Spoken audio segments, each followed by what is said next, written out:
Hello and welcome to our first session. Welcome here to the Pen channel.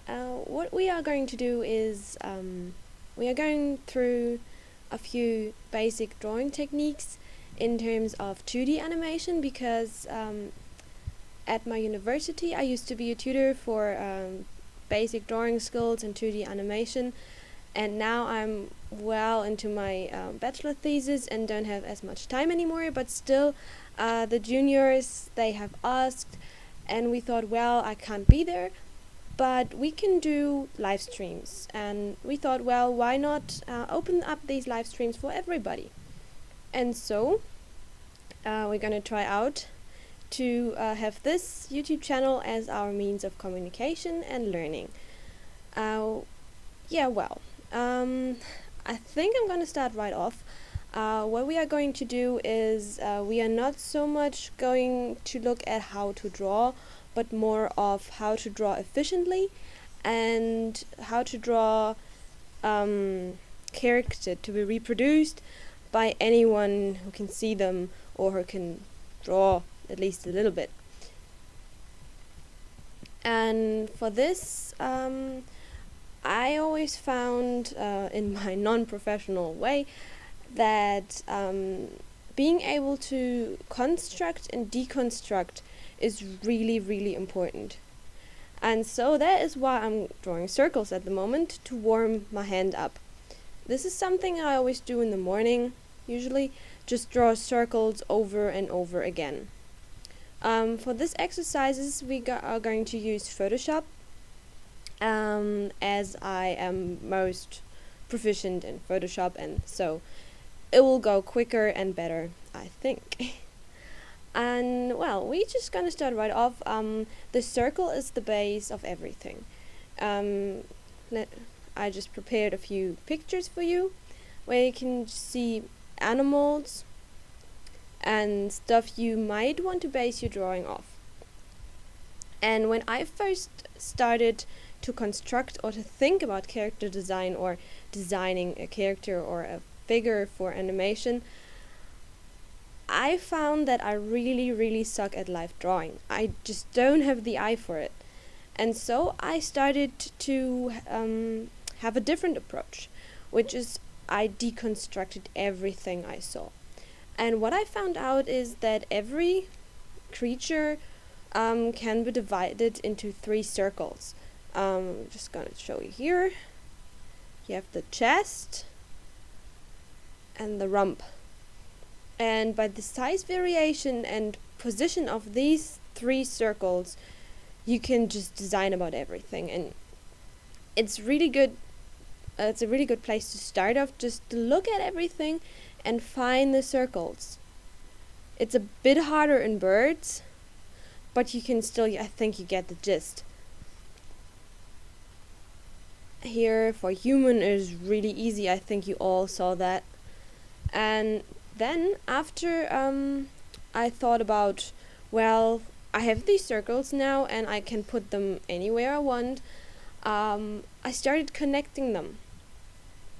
And what I did was I looked at the center of each circle and tried to connect it with a line that looked pleasing to my eye, which is here a slight curved line. The center of the circles doesn't really do much. It's just the center, and it's just something you can connect the dots.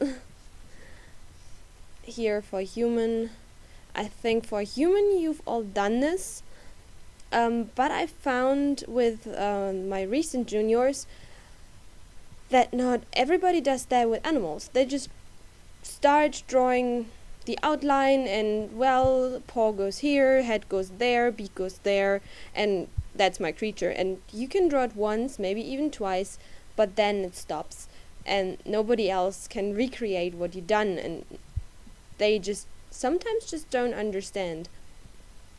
So that's why I started this. I started to have my juniors look at these circles and have them deconstruct the animals, because if you start deconstructing, it's the base of everything. I mean, you can also do that with squares if you like. Some people prefer having squares, but I always found a circle is organic, and what we are going to do is organic as well. If you're doing a robot, you might want to use a different kind of shape as your base shape, but I think the circle is always kind of the most organic one here.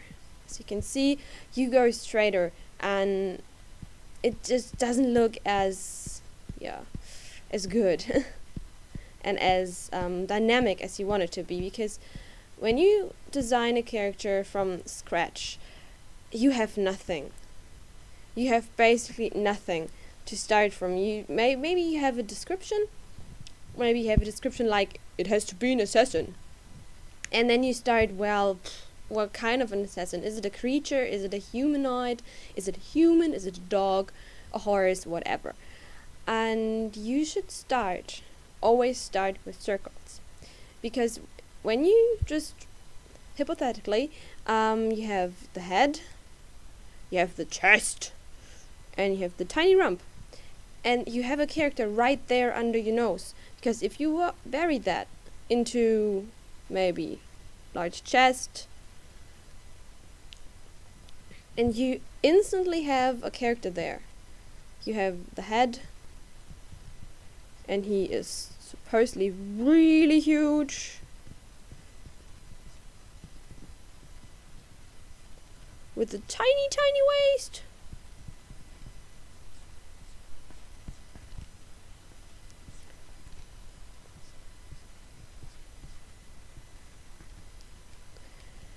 And here you have a tiny wee head, kind of a bigger chest,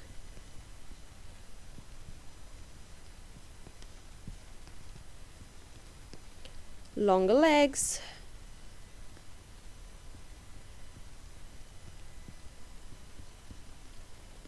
and you have two character designs after 5 seconds, and it's something you can already talk about. If you have a client, you can make 100 of these and just ask your client to pick one which he likes at the first sight, because what he's gonna look at is just one layer of design. It's just the weighting of chest, head, and rump, or the hip if you want to call it that. It is the hip. So if you start just drawing a character from scratch up, it is a good idea to start with circles. And back to the deconstruction of stuff, to learn where your circles go and what they do and how they work, you start by picking something you like this bird, for example, and really deconstruct the whole thing, not only drawing the circles. And I'm trying to show you now what I mean by that. It's a bit complicated if you haven't done it before. It's not something you usually do, and I always use 3 colors. I always do that also when my juniors come to me for advice with their characters. I deconstruct their character and look at it if it works, if it's reconstructable. You have the head, you have the chest, which is kind of large, and you have the little tiny bottom. And then we're going to use another color, something that really sticks out, and just map out what's gonna be. So we have here are the legs. As you can see, I'm trying to stay in the shape of the bird, but I'm trying to understand where is what. Like, what is the elongation of what?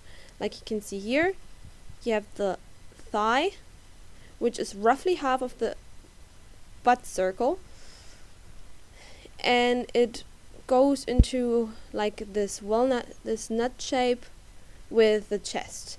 Or here you can see the chest, which goes up into the eye. And then again here the beak goes just in a nice line here. And you can see this line here comes out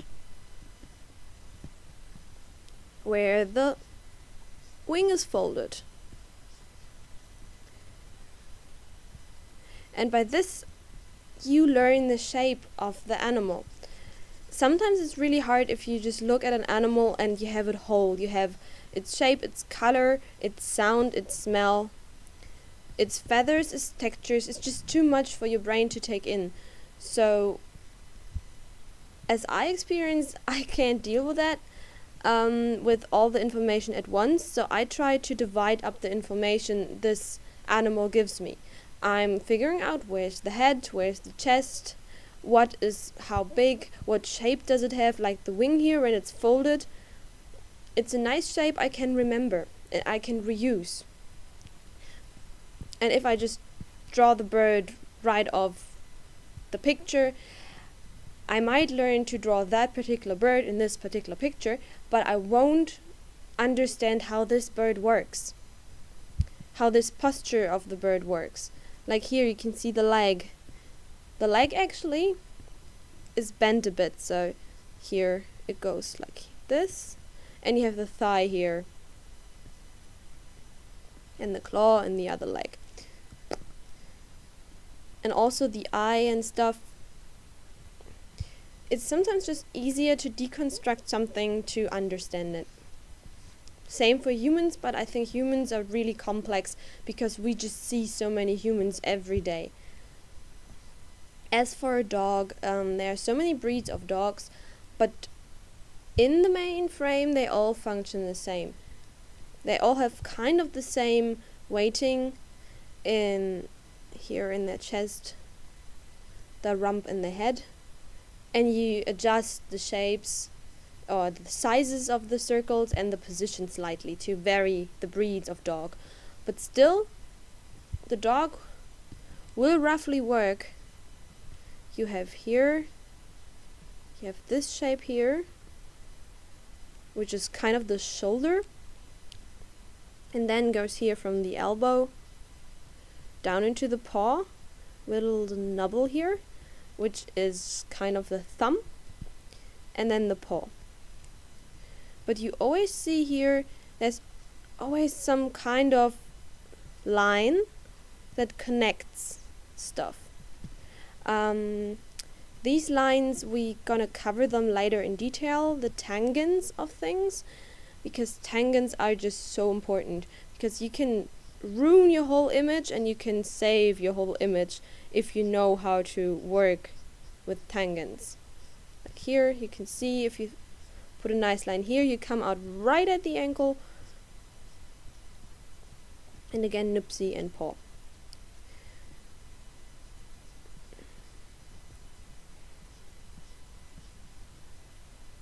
And you always want to kind of keep your shapes. So if you have this shape here for the whole chest, so you can see this is something you can learn. You can learn how this shape looks. Same for the leg. You can learn how this shape is divided and how it looks. It's harder to learn every dog breed, how every dog breed looks in particular. Rather, try to learn the shapes of a dog and then vary them into something that feels like the right breed.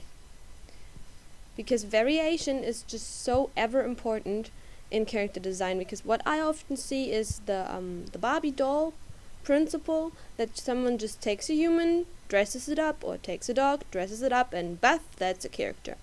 In my eyes, that of course is some kind of character, but it's not a character in the character design thinking, because if you design a character, it is a design.